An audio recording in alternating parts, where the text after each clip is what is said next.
Hello guys, कैसे हैं आप लोग? सब ठीक ठाक है? तो देखो, मैं झारखंड में आने वाले कुछ नए गवर्नमेंट जॉब्स के बारे में चाहता हूं कि आपको अलर्ट करूं। आपको मालूम है कि नई सरकार बन गई है और कुछ फास्ट ट्रैक पर इसने जो काम लिया है उसमें वैकेंसीज को फिलअप करने का भी काम है।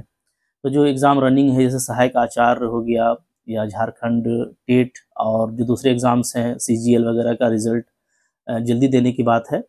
और जो नए एग्ज़ाम्स आने वाले हैं उसमें प्रायोरिटी लेवल पे टीजीटी, पीजीटी, तो मैं इन सब एग्ज़ाम्स के बारे में आपको कहूँगा कि आप अपने आप को अभी से तैयार करना शुरू कर दीजिए।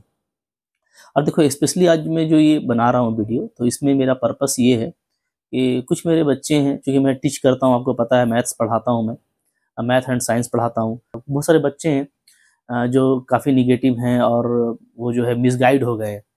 तो देखो, हमको पॉलिटिकल इश्यूज़ में नहीं पढ़ना है। जैसे बहुत सारे बच्चे इस तरह का बात कर रहे हैं कि फिर से वही गवर्नमेंट रिपीट हो गई, लास्ट ईयर काफ़ी मेहनत किया था, नहीं हुआ, करप्शन हुआ, इस बार भी होगा। तो ऐसे करके, तो देखिए, पहले तो मैं एक बात आपको क्लियर कर देना चाहता हूँ कि जो भी एग्ज़ाम होता है, ठीक है, गवर्नमेंट एग्ज़ाम हो या कोई भी एग्ज़ाम, तो चलो ठीक है, एक फैक्टर है, करप्शन एक फैक्टर है और नहीं होना चाहिए। लेकिन याद रखिए कि इसका जो परसेंटेज है, तो ये 0 टू मैक्सिममली 25 to 30% होता है। मैंने मैक्सिमम की अगर मैं बात करूं कि बहुत ज़्यादा अगर कहीं पे करप्शन हो गया तो 30%, ठीक है, 100% कहीं नहीं होता। इसको आप क्लियर रखिए। मतलब 100% की बात करते हैं आप, इसका मतलब क्या कि कोई भी पढ़ा हुआ बच्चा का नहीं हो रहा है, ठीक है। जबकि मैं आपको बता रहा हूँ कि लास्ट जो पीजीटी का रिजल्ट हुआ, तो जो मेरे बच्चे हैं उनको मैं जानता हूँ कि इन्होंने तैयारी अच्छी कर रखी थी, और 17 से 18 बच्चे तो ऐसे हैं जो सीएसईआर नेट क्वालिफाइड है।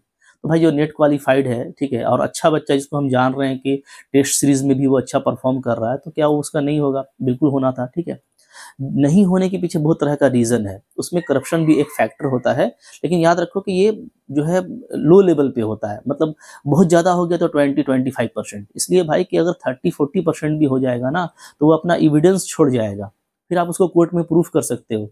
हमेशा वैसे बच्चे ज़्यादा होते हैं जिनका एग्ज़ाम में नहीं होता, और फिर वो जो है जाते हैं जस्टिस के लिए, तो उनके पास में एविडेंस होगा। तो बड़े पैमाने पे जब भी होता है तो एविडेंस छोड़ जाता है, तो एविडेंस नहीं आना, हम प्रूफ नहीं कर पाए ना। हम जब प्रूफ नहीं कर पाए तो इसका मतलब है कि चलो ठीक है, जो हुआ सो हुआ, लेकिन वो बड़े लेवल पे नहीं था, ठीक है। और याद रखिएगा कि हम क्यों नीचे नीचे अपने आप को रखें, क्यों हम सोचें भीख मांगते रहें कि मेरा भी होना चाहिए। अपने आप को स्ट्रांगली बिल्डअप कीजिए, ऐसा कि आप टॉप पोजीशन पर जाकर के एग्जाम को क्लियर करें, आपका रैंक टॉप हो। इस तरह का अगर आप तैयारी करेंगे, आपको कोई नहीं रोकेगा। तो अपने अंदर का एनर्जी को जो है थोड़ा पॉजिटिव लाइए, पॉजिटिव सोचेंगे, पॉजिटिव एनर्जी क्रिएट होगा, और फिर पढ़ने का मन करेगा। दिल लगा करके पढ़िए। मैं आपको बता रहा हूँ, हर एक के साथ ऐसा ही होता है। मेरे भी अपने लाइफ में कुछ-कुछ एग्ज़ाम्स में ऐसा हुआ, तो भाई बैठ जाने का नाम जो है वो ज़िंदगी नहीं है। आप बिल्कुल प्रॉपरली पॉज़िटिव होकर के फुल एनर्जी के साथ तैयारी कीजिए, मैं आपको बता रहा हूँ। अगर आप अच्छा, मैंने ये देखा ना कि मैक्सिमम बच्चों का जो नहीं हुआ, तो तैयारी अच्छी की थी उन्होंने, टेस्ट में भी अच्छा परफ़ॉर्म कर रहे थे, बट फिर भी नहीं हुआ। तो क्या उसके पीछे का क्या एक रीज़न है? तो उसके पीछे का देखो एक इम्पॉर्टेंट रीज़न ये है कि आजकल का जो एग्ज़ाम हो रहा है ना, तो वो ऐसा नहीं कि मतलब कि आपको सिलेबस दे दिया, अब आप सिलेबस पे ही रहो। जी नहीं। अब के एग्ज़ाम में अगर वो मैथ के पेपर का एग्ज़ाम है या फिज़िक्स के पेपर का एग्ज़ाम है, तो आपसे कुछ भी फिज़िक्स या मैथ का पूछेंगे। आप माइंड सेट रखिए, ठीक है? वो मैट्रिक लेवल का भी हो सकता है, वो 12 लेवल का भी हो सकता है, या आपके सिलेबस के अकॉर्डिंग हायर लेवल का भी हो सकता है। तो मैंने ये देखा कि मैक्सिमम बच्चों का बेस अभी भी कमज़ोर है, ठीक है? और कुछ अगर सिलेबस से हट करके जो है डाउन टू द कॉन्सेप्ट पूछा जाता है, तो बच्चे उसमें अच्छे से उसको क्लियर नहीं कर पाए। तो अभी देखो, टाइम है हमारे पास में, वैकेंसीज़ आने वाली है, तो मैं आपको बोलूँगा ना, अपने आप को एनसीईआरटी लेवल से स्ट्रॉन्ग कीजिए, ठीक है? अगर हायर लेवल के एग्ज़ाम की तैयारी कर रहे हैं, तो उसमें बहुत ही इम्पोर्टेंट बेस 11th और 12th एनसीईआरटी का हो जाता है, जो कि बहुत ही अच्छा होना चाहिए। दैट्स व्हाई कि चूँकि मैं हायर मैथमेटिक्स का हूँ, बट मैंने 11-12 को भी इस ईयर कवर किया। प्लेलिस्ट उसका अलग-अलग है मेरे यूट्यूब चैनल पे। तो आप जाकर के उसकी तैयारी काफ़ी अच्छे से कीजिए, अपने बेस को मजबूत कीजिए। बेस मजबूत करने के बाद फिर सिलेबस को पढ़िए। सिलेबस प्लस बेस, यानी जिस भी पेपर की आप तैयारी कर रहे हो ना, उस पेपर में अब आपको एक्सपर्ट होना पड़ेगा, ठीक है? आप जब उसमें एक्सपर्ट होंगे, स्किल बेस्ड होंगे, तब आपका जो है 90 टू 100% पे सिलेक्शन होने का चांसेस रहेगा, और फिर आपको वहाँ पे कोई नहीं रोक सकता। तो पहले देखो, ये सब पॉलिटिकल बातों से हमको बचना है, ठीक है? कि भाई कौन आया, कौन गया, इससे हमको कुछ नहीं मिल सकता। हाँ, हम अपने आप को खुद से ही जिता सकते हैं, ठीक है? कोई आपको जिताने के लिए नहीं आएगा और जैसा भी इंटरफ़ेस है, उसी इंटरफ़ेस में हमको फ़ाइट करना है।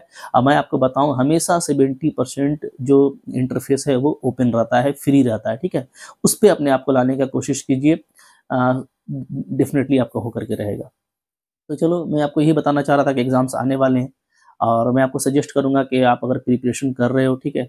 तो आप मेरे कोर्सेज़ को जा कर के देख सकते हो। मेरा एप्लीकेशन है एमएससी लर्न ऑनेस्टली, आप उसको डाउनलोड कर लीजिए, वहाँ पे कोर्सेज़ हैं, उसको देखिए, ठीक है? कोई भी डाउट होता है तो मुझसे आप जो है टाइम टू टाइम कन्वर्सेशन कीजिए। जब आप कन्वर्सेशन करेंगे, डाउट्स वगैरह पूछते रहेंगे, तो मैं सब कुछ बताता चलता हूँ, ठीक है? तो और अपने बेस को अच्छा रखेंगे, डेफ़िनेटली आपका एग्ज़ाम में होके रहेगा। तो कोई भी एग्ज़ाम आता है, अभी जैसे जो झारखंड का टेट एग्ज़ाम है, उसका नया सिलेबस आने वाला है, ठीक है? या सिलेबस रिलीज़ होगा। तो जो भी अपडेट वगैरह होता है, उस पे हम लोग बात करते रहेंगे, बट 2025 जैसा कि मुझको लग रहा है कि अच्छी खासी वैकेंसीज़ आ सकती हैं। तो अलर्ट रहिए, पॉज़िटिव रहिए, ठीक है? और एकदम तैयारी कीजिए जम करके, अच्छा खाइए, अच्छा सोने का कोशिश कीजिए, अच्छा पढ़िए, टाइम वेस्ट करने से बचिए, मोबाइल के जो है एडिशनल यूज़ से बचिए, अपने आप को पॉजिटिव रखिए, डेफ़िनेटली आपका हो करके रहेगा। चलो ठीक है, बातें होती रहेंगी, यूट्यूब चैनल पे काफ़ी कुछ कोर्सेज़ हैं, पढ़ते रहोगे। तो आई होप पढ़ना आपका बेकार नहीं जाएगा, डेफ़िनेटली आपको फ़ायदा देगा। ठीक है? Thank you very much.